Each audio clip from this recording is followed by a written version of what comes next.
ऊपर गए माता के पास, माता से पूछा बालक कहाँ है? माता कहने लगी नीचे है।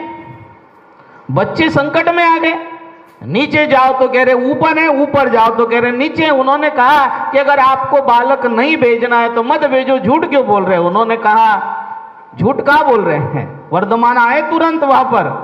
वर्धमान ने कहा, बालक तीर्थंकर वर्धमान ने कहा कि न तो मेरे माता झूठ बोलती हैं और न मेरे पिता झूठ बोलते। तो कह रहे पिताजी कह रहे ऊपर है, माता जी कह रही नीचे है और तुम बैठे बीच में, क्योंकि 7 मंजिला महल था वो।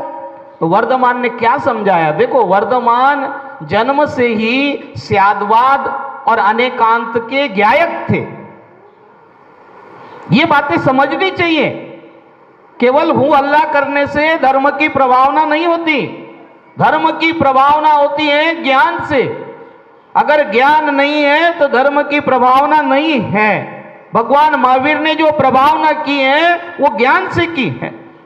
आदिनाथ भगवान ने जो प्रभावना की है वो ज्ञान से की है। आप बच्चों को स्कूल क्यों भेजते हो? ज्ञान प्राप्त होने के लिए। आप बच्चों को समझाते क्यों हो? ज्ञान प्राप्त करने के लिए। शिक्षा क्यों दी जाती है? ज्ञान के लिए, क्योंकि ज्ञान के माध्यम से व्यक्ति फिर अपने जीवन का पूरी तरह से व्यवस्थित जीवन को बनाता है।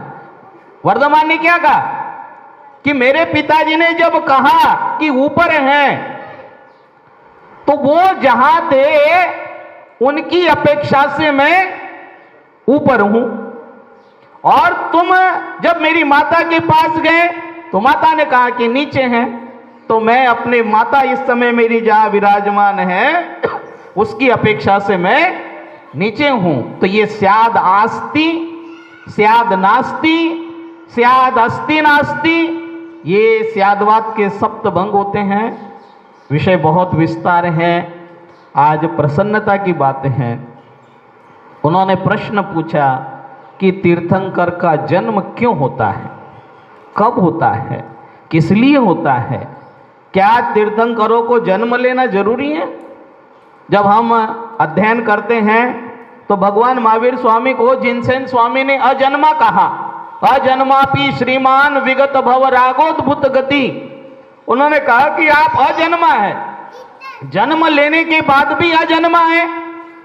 वो इसीलिए हैं कि अब उनको आगे कभी जन्म लेना ही नहीं है। उनका जन्म, उनका गर्भ में आना, उनका जन्म लेना, उनका तप करना, उनको ज्ञान की प्राप्ति होना और उनका मोक्ष चले जाना, ये सब अंतिम बार हुआ है। अब उनको न तो गर्भ में आना है, ना उनका अब जन्म होना है, ना ही उनको दीक्षा लेनी है, ना उनको साधना करनी है, क्योंकि अब वो काले कल्प शतेपि गते शिवाणाम न विक्रिया लक्ष्या उत्पातोपि यदि स्याद त्रिलोक संभ्रांतिकरण पट हूं।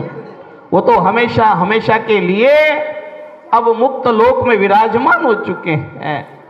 ऐसे भगवान महावीर का ये शासन चल रहा है। 2619वां, कितना? 2619वां ये जन्म कल्याणक भगवान महावीर स्वामी का है। पिछले मैं 32 वर्षों से त्याग मार्ग के इस पथ पर चल रहा हूं और हर साल पूरे देश में हमारे सभी त्यागी व्रती, सारे मुनिराज, सारे तपस्वी, विद्वान, श्रावक, श्रेष्ठी ये कोशिश करते थे कि महावीर जयंती वाले दिन कत्ल खाने बंद हों।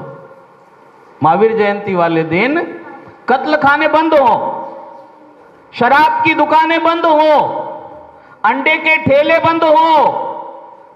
ये कोशिश करते थे कि बियर बार बंद हो, होटल बंद हो, कोशिश करते थे और वो बंद नहीं हो पाते थे।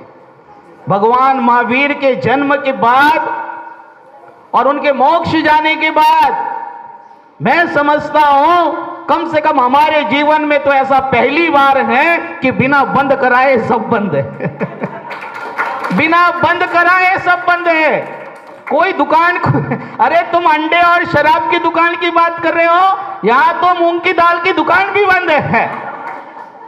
क्या प्रभाव है इस महावीर जयंती